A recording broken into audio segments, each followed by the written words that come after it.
SSC পরীক্ষার্থী কলেজের ভাই বোনেরা, আজকে আমরা আরো কিছু গুরুত্বপূর্ণ অঙ্ক সমাধান শিখবো, যে অঙ্কগুলো বারবার পরীক্ষাতে এসে থাকে। প্রথমে যে অঙ্ক সমাধান করব, এখানে ঢাকা বোর্ড 2022 সালে আসছিল এই অঙ্কটি এমসিকিউ আকারে। এখানে বলছে সমবাহু ত্রিভুজের বাহুর দৈর্ঘ্য আছে 4 সেন্টিমিটার, এর উচ্চতা কত?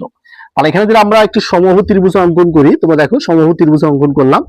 এখন এই যে এর উচ্চতা বলতে আমাদের এই উচ্চতাটা বের করতে হবে, অর্থাৎ এই উচ্চতাটা আমাদেরকে বের করব। তাহলে আমরা এই উচ্চতার সূত্রটা জানি, অর্থাৎ এখানে √3a/2, এটা হচ্ছে আমাদের উচ্চতা, অর্থাৎ সমবাহু ত্রিভুজের উচ্চতার সূত্র। তার যেহেতু এখানে দেওয়া আছে সমবাহু ত্রিভুজের বাহুর দৈর্ঘ্য অর্থাৎ a সমান এখানে 4 আছে, a সমান কি আছে 4 আছে। এখন যদি মানটা আমি এখানে বসাই, তাহলে √3 × 4/2 যদি কাটাকাটি করো, তাহলে এখানে কি থাকবে 2√3, তাহলে 2√3, তাহলে আমাদের সঠিক অ্যান্সার হচ্ছে গ নাম্বারটি।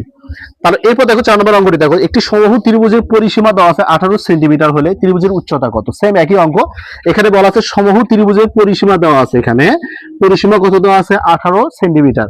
তাহলে আমরা জানি যে কোনো ত্রিভুজের পরিসীমা হচ্ছে 3 বাহু সমষ্টি। তাহলে আমরা যদি 18কে যদি আমরা 3 দ্বারা ভাগ করি, তাহলে এক বাহু দৈর্ঘ্য চলে আসবে, তাহলে কত আসবে 318, 6 সেন্টিমিটার। তাহলে একটা বাহুর দৈর্ঘ্য যদি এখানে আমরা a সমান আমরা লিখতে পারি 6 সেন্টিমিটার। তাহলে ক্ষেত্রফল ত্রিভুজের উচ্চতার সূত্রটা কি? আমরা জানি ত্রিভুজের উচ্চতার সূত্র হচ্ছে √3a ভাগ কত 2, সেম একই অঙ্ক। এখন যদি আমি মানটা বসাই, √3 × 6/2 যদি কাটাকাটি করো, তাহলে 3 × 6, তাহলে হবে এখানে 3√3। তাহলে আমাদের সঠিক অ্যান্সার হবে হচ্ছে ক নাম্বার। এই অঙ্কটি ময়মনসিংহ বোর্ড 2022 সালে আসছিল। তো আশা করি তোমরা বুঝতে পারছো। যদি ভালো লাগে ভিডিওটি আর সামান্যতম উপকার হয়ে থাকে, অবশ্যই চ্যানেলকে সাবস্ক্রাইব করে দিতে হবে।